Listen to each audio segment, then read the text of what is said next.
Something really strange is happening on my YouTube channel right now. Something that I'm learning a ton of stuff from. Less than 3 weeks ago, I posted a new video, and I'll link to it here on the screen, that has done exceptionally well. It didn't start off that way. It was slow growth in the beginning. I think the first couple of days it was like a 3 or a 4 out of 10, third or fourth best of my last 10 videos. But after 4 days, it was at 12,000 views. So it picked up the pace, 1 out of 10 at that point. But then by 2 weeks, after 2 weeks, it was 80,000 views. So it accelerated again. That's phenomenal. 2 weeks, 80,000 views. I think I've only ever had that happen once before. But then everything changed again. I want to explain this acceleration. VPH is views per hour. Views per hour is a measure of how fast a video is gaining views. And for me, when I first put out a video, like now with the size of my channel, if I release a new video, I will regularly see 300 or 400 views per hour in the first hour. But then what typically happens is it'll tail off by the end of the first day, and then the second day it's worse, third day it's worse again. Videos tend to flatten out, and then some die, some may pick up the pace later on and turn into evergreen videos, but for the most part, it's usually the first couple of days that you get the highest acceleration. So, but in this case, my VPH, and I wrote it down here because I don't want to get it wrong. So on April 23rd, when I was at 80,000 views, my VPH, views per hour, was 1,284. That's incredibly high. And again, I think I've only ever seen that once before. And I got 17,000 views that day. The next day, the views per hour climbed to 4,300, right? That's where it peaked on April 24th, and I gained 36,000 views that day. On April 25th, 4,596 views per hour is where it peaked. And then the day after that, 6,600 views per hour.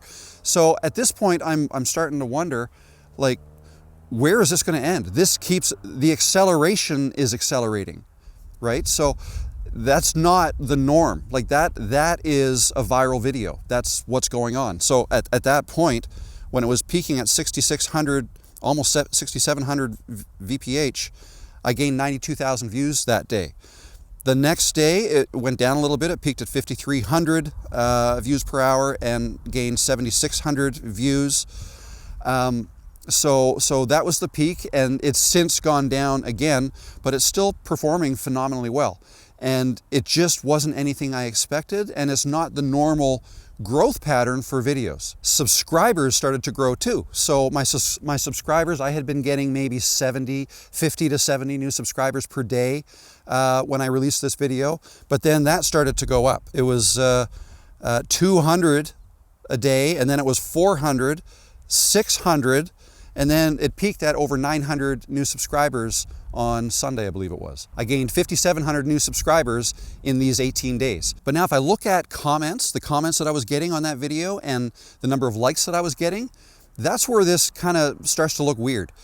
Comments that I was getting were fewer than I normally get on new videos. And this is a now almost 3-week-old video, and I've got fewer comments on that video than some others.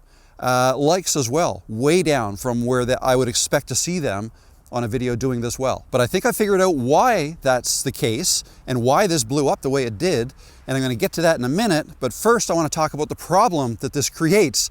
You might think, that sounds like not much of a problem, and I suppose it's a good problem, but it's a problem nonetheless, something you got to think about. The problem is I've got all these new people who subscribe to my channel, but if I don't show up again soon, they're going to be gone, right? I need to post something else for them, or they're just going to leave. So how do I solve that problem? How do you stay visible to people between videos so they don't forget who you are? Now, regular subscribers, I'm not too worried about them, about you guys, if that's you, because you know who I am. But these new subscribers, if they don't see me again relatively soon, they could forget who I am or forget all about me, and they're gone. So what I do is I use a tool called Nexus Clips. If you're only posting one long video a week, or even one every couple of weeks, there's a good chance that your new viewers just forget about you in between. Not because your content isn't good, but because you're just not showing up. I started noticing this on my own channel. I'd post a video, it would do well, and then a few days later, it's like I disappeared again. So how do you stay visible without having to create a whole bunch of extra content from scratch? That's where Nexus Clips comes in. What I've been doing is taking my long form videos, the ones I'm already making, and dropping them into Nexus Clips. And what it does is it scans the entire video using AI and pulls out all the best moments automatically. Not just random clips, it actually scores them based on how engaging they are and gives them a virality score. Then it turns those into vertical videos, adds captions, formats everything for shorts, TikToks, and Reels. All done for you. And the nice thing is you can leave it as is, or you can tweak it. You can edit the captions, change the style, trim the clip, whatever you want. But the heavy lifting is already done. So instead of spending hours trying to find the clips in your video, you've suddenly got 5 or 10, sometimes more, ready to go. And if you put those on YouTube Shorts, TikTok, or Instagram, now you're showing up in people's feeds all week long, even when you're not posting a new long-form video. That's the real benefit. It's not just about going viral, it's about staying visible. So when you do post your next long video, people remember you and they're more likely to click. That's exactly how I'm using it right now. If you want to try it out, I've got a link down below. You can get 10% off using my code ROB, R-O-B. Give it a shot. I think you'll be surprised at how much time it saves. So now back to this viral video. Why did it do so well? Well, there's a couple things we can look at. The first I want to look at is CTR. That's click-through rate. For this video, the CTR is 4.2%. Now, as is the case with most videos, you tend to get a higher CTR in the beginning, like on the first day, when the people most excited to see your next video will click when they see you and watch it. But then over time, usually the CTR goes down a little bit. For this video, 4.2%, that is average at best for me, okay, for my channel. Usually I'm in the 5 to 7% range with my click-through rate. But this one was worse than normal. So what's up with that? So now we look at the retention. How does that look? If I show you this graph here, you can see that the first 30 seconds sucked. my hook was not good. And that's what I like to tell people. You've got to make sure that you start your videos as quickly as you can, like get to the point as quickly as you can to try to hook people in and keep them watching, right? This video, what was it? My hook was 56% were still watching after 30 seconds. And that is a lot lower than normal. And you can see on this graph here, the gray line, the gray area is my typical video where they typically land. And the blue line shows what this video did, and people dropped off really quickly all the way down to 33%. The average view duration was just over 30%. And my average is typically in the 40 to 45% range. So retention was horrible. But if we look closer at the retention graph, that's where it gets interesting. Although most people left in the first minute, those who stayed from 1 minute on usually stayed till the end. That line is flat. It's pretty much horizontal the rest of the way through the video. And that is a huge good sign. That means everybody who made it to 1 minute in stayed to the very end. And YouTube loves that. Now let's look at how people are watching this video. So for that, we go to the audience tab in our analytics, and I notice right off the bat, 88.4% of the people watching that video are new viewers. Okay, that kind of matches up with the fact that I'm getting all these views. They obviously aren't coming from existing subscribers. I have 100,000 subscribers, so maximum 100,000 of the views would come from, but that's not usually the case. Usually if you have that many subscribers over a channel that's been around for 4+ years, right, if I get 10,000 views, that's probably good. If your channel is newer and you have that many subscribers, then perhaps you would get a greater percentage of your subscribers watching. But in my case right now, if I get 10 to 15,000 views on a video, that's really good. 97% are not subscribed. All right, so that right there tells you that, okay, that's most of your viewers are not subscribed. Where are they coming from? And here's where it gets really interesting. I noticed that 84% are watching this video on a TV. All right, 84%. That is way higher than normal for my videos. Usually, so yeah, 84% TV, 8% are watching on a phone, and 6% on a computer. Usually the TV viewers is around 25 to 30%.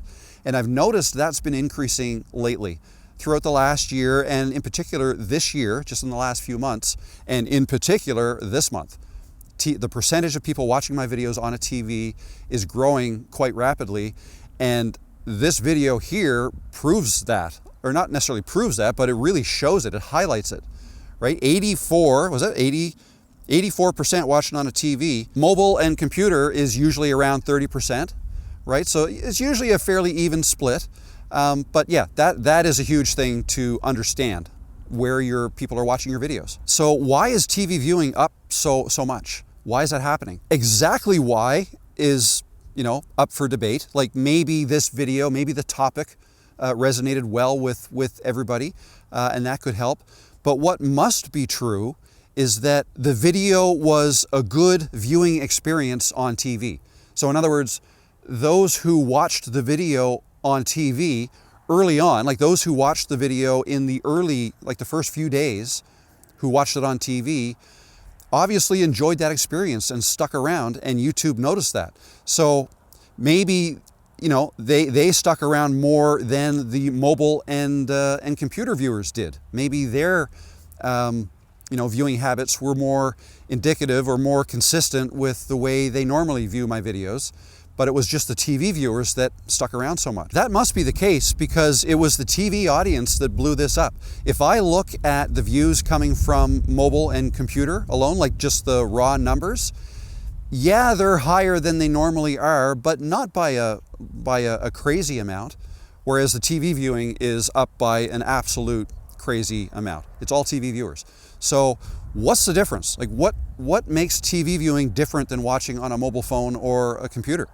Number one, it's passive viewing, right? People who are watching on a TV are typically just, I don't know, I picture laying down on the couch or sitting in a relaxing chair. You press play and you lean back and you watch, right? It's passive viewing.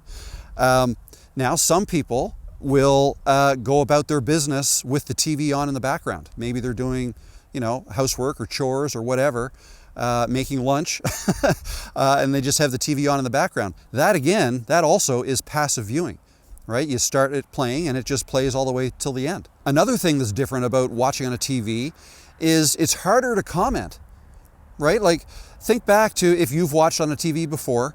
Do you even know how to leave a comment on a video when watching on a TV? I have a keyboard, a Bluetooth keyboard that I can use to comment on videos on my TV, but I don't. I usually use that to search for things on Netflix or something. But how many people actually have a keyboard attached to their TV that they can use? Probably not many. So if that's the case, you would probably have to, it would be tedious to use your phone or the TV remote to try to leave a comment on TV. So people just don't.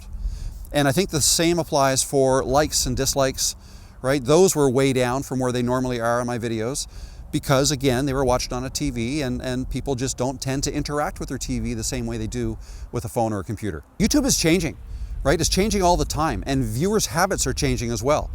Perhaps now more people are watching these videos on a TV. But what you have to think about is if that's the, if that's the case, what should we as creators be doing differently, right? I think number one, we need to be aware of how people are watching our videos. And once we know that, we need to maybe think about the way we edit our videos, and maybe we edit them in such a way that makes it easier for those viewers to watch the way they like to watch your videos. So in this case, in my case, people are watching on a TV. So maybe I just, maybe I put up more graphics on screen that they can look at, or I think the fact that I typically talk, off the cuff and just kind of tell stories, and I'm just being myself on screen or when I'm making a video, I think maybe that lends itself better to TV than mobile phone or computer. I don't know. What do you think? Actually, how did you watch this video is what I'd like to know. Are you watching on a TV right now, or a phone or a computer? Right? I think it's interesting. You don't have to tell me, but if you want to tell me, you can let me know in the comments below. Otherwise, I will just check my analytics after a couple days and see how everybody's watching. But I think it's something you need to be aware of, something you need to keep an eye on. And then it might result in you tailoring the way you make your videos in the future. That's all I got. If you have any questions, let me know. My name is Rob. Thanks for joining me today, and I hope you found this helpful, informative, and I'll see you in the next video. All right, bye.